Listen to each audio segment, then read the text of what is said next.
What's up, everybody? Cinephile Mike here. I am thrilled to be sitting down and talking with Oscar nominees Chris Lavis and Maciek Szczerbowski, the brilliant creative minds behind The Girl Who Cried Pearls. Gentlemen, good morning, and thank you for joining me today.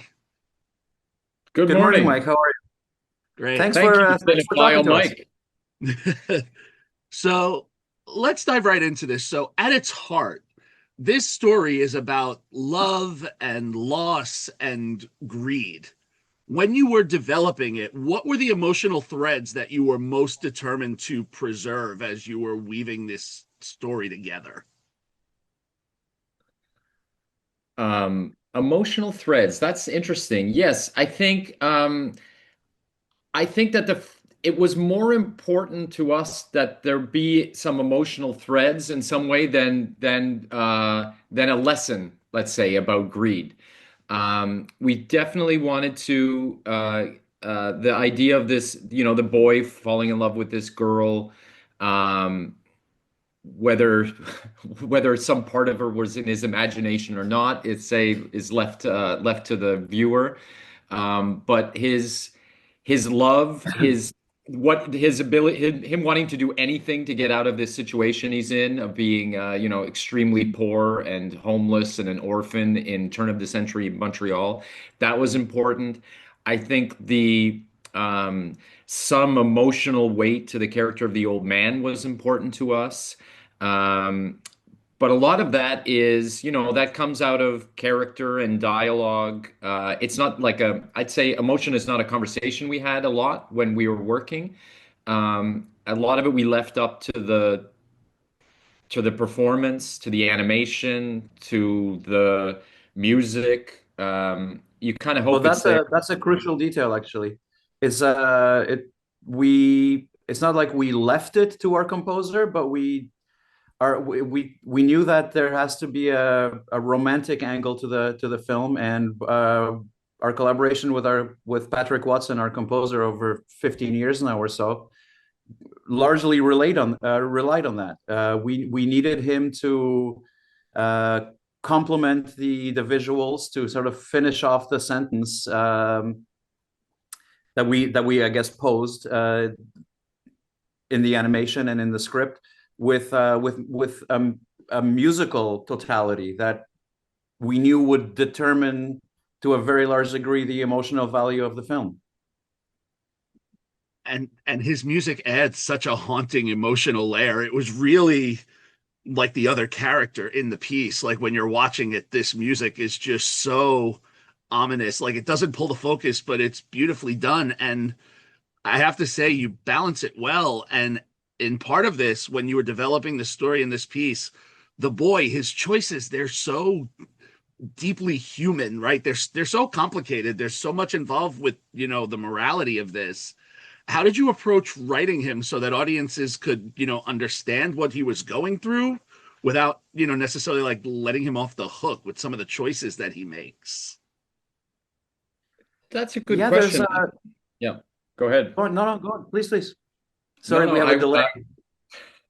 it's yeah, I think that's a great question. You know, I don't know if we set out to make him an empathetic character, except, you start off with someone and the dialogue tells you, the narration says he's on the streets, he's scrapping with stray dogs for food.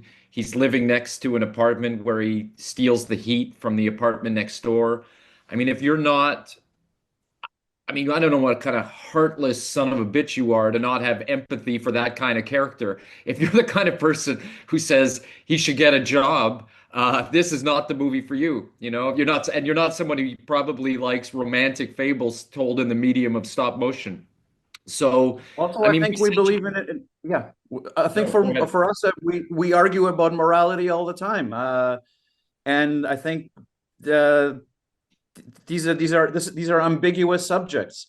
None of us is as pure as we wish we were, and that's partially because life doesn't allow that. There was when we some years ago we worked with Maurice Sendak on an adaptation of one of his children's stories, and did the wise ask posed him a wise question at some point, which I'm really glad we did, which was like, Maurice, if there's anything, is there anything we should absolutely not do in adapting this tale to film? And his response was just like, yeah, never teach them anything. And to us, that made complete sense. You should never. The idea is not to tell someone how to be moral. What the idea is to trust in their emotional intellect to know, to make as good a choice as they can, knowing that you only hit so many bullseyes out of 10. And when you were crafting the film, I have to say the aesthetics of the film, it's a slightly like a gothic, almost off kilter aesthetic that you developed in the apartment building and the pawnbroker's house. How did you develop that tone to balance, the darkness of the story you were telling, but also the whimsy and the hopefulness? Hmm. Um, you know, in some ways, the style of this film is not too different from, let's say, I'd say the story structure of this film is very different from our other work. But for example, the sets, a lot of the sets in Madame Tootly Pootly are similar. The sets in Gymnasia are similar. We've done other work that went right off the board with this sort of style, but this world was close enough that a few of the props from our VR piece, Gymnasia, and a few props from Tootly Pootly fit right into this world without any problem at all. And so I think for us, the radical thing, I think these are the best sets and props that our movies have ever had. Um, and it's an elevation of a style that we've developed. Um, but I think it's a world we were pretty comfortable in. I don't know, Magic, would you disagree with that or? No, of course I wouldn't. I would just maybe add that part of the reason that the sets are so complicated, I guess, visually complex, is that we built a twist into the story, which relied completely on your uh, complete belief in the world that you're seeing. You needed to think that these you're not watching dolls walking and speaking, but personalities in a world that exists in 3 dimensions. If you didn't, then us pulling the carpet from under your feet towards the end would have resulted in a complete collapse of all romanticism. And we wanted it to.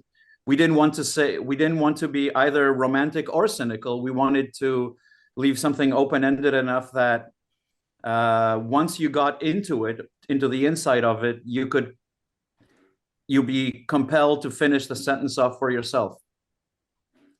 So the sets had to actually, there could be no, we try to remove the distance between you and the story by immersing you in a world that felt real.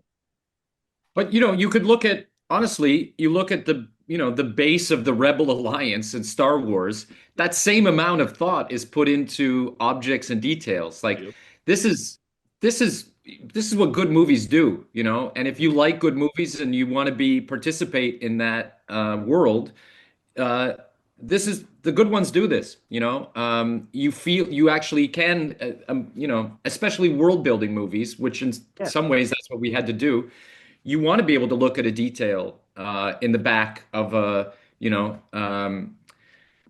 you're watching Evil Dead and you're in the shed. There's a million great little details in there. Yeah. Also, it's fun. It's fun to build miniatures. Let's be honest about it. Like you work on it exactly as long as you need to before you say it's before you somehow it instinctually know that you're finished. That either there's not too little or too much. And part of the joy of building it like that was that we were for the first time building Montreal, which is our where we live in our beloved little city, which we find kind of still mysterious and fantastical. And and rich in culture, seeping with culture. So to reproduce it, which we've actually never seen done in a miniature form or in a stop motion film, we had to work on it. We had to work on the sets, interiors and exteriors, until it felt like what it's like to walk through these streets and live in these neighborhoods. It had to somehow visually speak to a longer history, you know? And it's beautifully done. And I want to ask, so the two of you have worked together for so many years now. And Chris, you brought up Madame Tootly Pootly, and I was getting to that. So when you think about the journey that the two of you have been on, so that first Academy Award nomination was back in 2008, and now you're back here. How do you feel that your storytelling has evolved, between those two films and how it's grown over this time? Oh, I think it's revolutionized. Every project we do takes it to some different level, and I at least I hope so. I mean, if we weren't going forward with our storytelling over well over 2 decades, that would be extremely depressing. But at the same time, I think they're definitely. I think the nomination creates a bookend of those two projects, whether we like it or not. Though we have 20 years of work in between, they're definitely speaking to each other now. Um, the first one, in this one, the storytelling was a lot of craftsmanship and a lot of experience and a lot of going back and forth and worrying over every line. But with Madame Tulipuli, we had the stupidity of inexperience, which is the best kind of way of making stories, also. So I think you'll never get that again. You don't have. I mean, we didn't have the experience then, but today we'll never have the arrogance and ballsiness of not knowing a thing. Anything to add, Maciek? I see you shaking your head or nodding. No, no. Well, sure. I mean, okay. I agree with that's very well put. I think one of the things that it's very important to us to not bore ourselves. We started an art company, not a film company necessarily, and the idea behind it was that we, in our most hubristic dreams, that to have a fun life with the arts. And part of that to us has to do with risk, the risk that comes from always trying an experiment, not to rely on craft, but to give ourselves a new problem with every project. A problem with the kind of nature of disqualifying everything we're good at, and you know going out so deep into the sea that we're honestly worrying about drowning. And that's interesting to us. And because of that, I think every next project is to some degree, consciously or not, like a counter, like a reaction to the previous one, making sure that we don't repeat ourselves, that we don't start thinking that we're good at something and therefore we're just going to do that over and over again. There will be no experiment in that. So because after Tutli Putli, we started going, or in the last 20 years at least, we've played with all kinds of impulses that at first seemed like we shouldn't. We were asked to do a stereoscopic film. At first we thought that's ridiculous. That's not what we do. But then we thought, like, we probably, since we don't know how to do that, since it's not one of our fortes, we really should. After that came the VR, and we thought the same way. It's like, we don't know how to do this at all. It's the likelihood of failure is palpable. Let's go. And this one, as Chris said, radically different than everything before. But the difference in this one compared to everything else was that it had form and structure and some kind of traditionalism, which we had never done before. So that was for us new and scary. Well, I can only imagine what comes next. it's like you were in my head there, Magic, because you kind of just answered my next question. So now I'm gonna pivot it to a different direction. um, the partnership you have, and I went back and I watched Madame Tootly Pootly getting ready for this. Beautifully done. I love The Girl Who Cried Pearls. When you look at the work that you've been doing and how, your collaborations, how do you go about dividing your creative responsibilities, Can when you I work? can I turn that on you? What did you think the difference between the two works was, having just watched the two? Um, oh boy. I mean, I saw a little bit more I felt like with the use of the single narrator with Colm Fiore, there was just a little bit, I had to think about the story a little bit less versus what I had to process because Madame Tootly Pootly was more in the silent realm, like more in the responses. So Right. it A was, narrator takes you by the hand a little yeah. bit. That's interesting. Um, anyway, we don't answer the question of who does what, so that was also a total deflection. Ah, so I'll put it a different way, because that's fair too. Um, We both when do it you're all. working, what's up? We both do it all. It's an endless dialogue. It's often a debate, often sometimes argument. But we both like all the arts. We like writing, we like sculpting, painting, photography, choreography. We like editing, and we love working with music. There's no such thing as like you go talk to the composer. That's none of my business. There's no such thing. We both sculpt, we both paint. We're both obsessed with composition and depth of fields and all these kinds of things. There's um, there's no obvious division of labor. Sometimes there's simply like five things to do, and we just naturally gravitate towards whatever we could get done fastest, so that the ship moves along. Beautiful. And I love the fact that every time you're answering these, you're always saying, we do this, we do that. So that's great. So that speaks to the partnership because sometimes when you speak with filmmaking duos, sometimes there is that divide. So if that doesn't exist here, that's a beautiful, beautiful thing. And just to start, well, actually, before I wrap it up, I'm just curious, how does it feel being on the um awards circuit again, second time round? The film's done so nicely with Annecy, with Tip. Does it feel any different going through this journey this time around? Yeah, we're older. We're definitely older. Uh, and that's you could palpably feel that flights hurt a lot more. Well, I think what's absolutely interesting is that we 2008 versus now is there's a internet digital revolution in that period. So um, we were doing old school media that first time. There were newspaper articles. The publicists were getting us articles in, and not that many. There was like, but actually a lot of, the Toronto Star, the Globe and Mail. This time podcasts, I don't think we did a single podcast that time around. So We didn't um, have cell phones.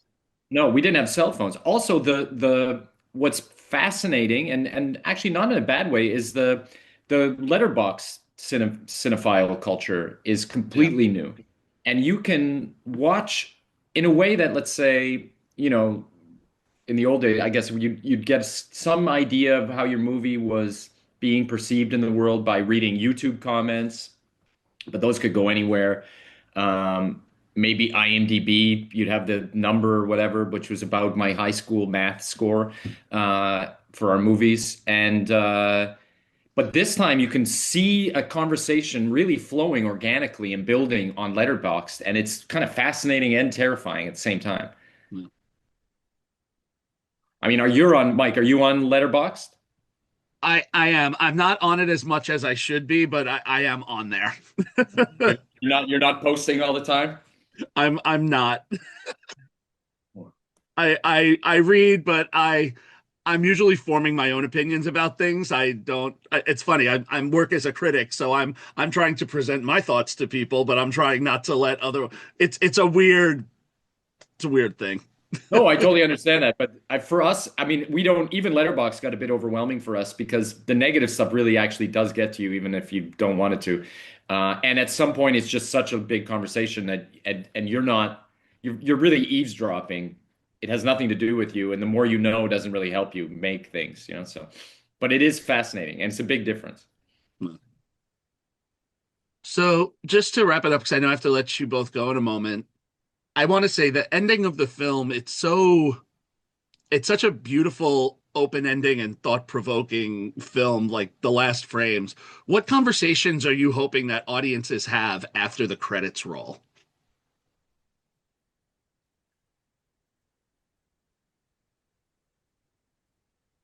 Hmm. Well, you know, we're that's not up to us.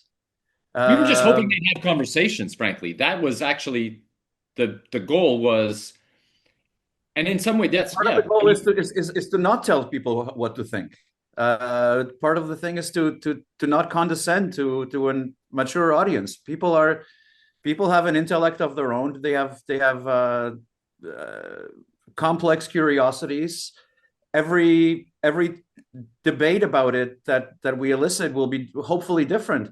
And I mean, the only thing we try to take care of is that no matter what you discuss, no matter how you discuss it afterwards, that you can never be wrong. That you should never feel like you completely missed the point, but that whatever you came up with is valid and supported by the the pipe we laid down. I mean, the movie ends and it fades to black, and then we left that black go for a very long time before the girl says, "Hang on, hang on, hang on," and she basically is the audience proxy saying like, "What the hell just happened?" So that's that conversation at the end of our movie is really the first conversation had about the movie, um, which you could say actually ended completely with that fade to black. Um, and that's yeah, and I think what's exciting is that people really are having that conversation. You can make a movie and people don't want to, people don't like many things. We've made them, in fact, where people didn't care to have any conversation. That was it, you know? Uh, Well, the film ends with a question, right? And you might imagine that the question is left unanswered, but in our minds, it isn't. The question is answered. It's just answered by a piece of music. Um, and music, though it's such a powerful, one of the most incredibly powerful, maybe the most powerful of all the art forms, it is perfectly abstract and says a lot. It's just that it doesn't say it discreetly. It says it in a way we have to. It implies, and you get everyone will have a different chemical reaction to it, which is actually kind of perfect. But it is answered. It's just answered obliquely. Beautifully said. Well, Chris Maciek, thank you so much for taking the time to chat with me. It's a beautiful, beautiful Thanks, Mike. film. Congratulations on the recognition. Enjoy the rest of this journey. For my followers who are watching this, if you want to see The Girl Who Cried Pearls, it is coming to theaters this weekend as part of the Oscar-nominated animated shorts being released by Roadside Attractions. So check your local listings and go out and see all of these amazing, amazing films. Gentlemen, have a great day. Thank you so Thank you, much. Mike. Have a good day.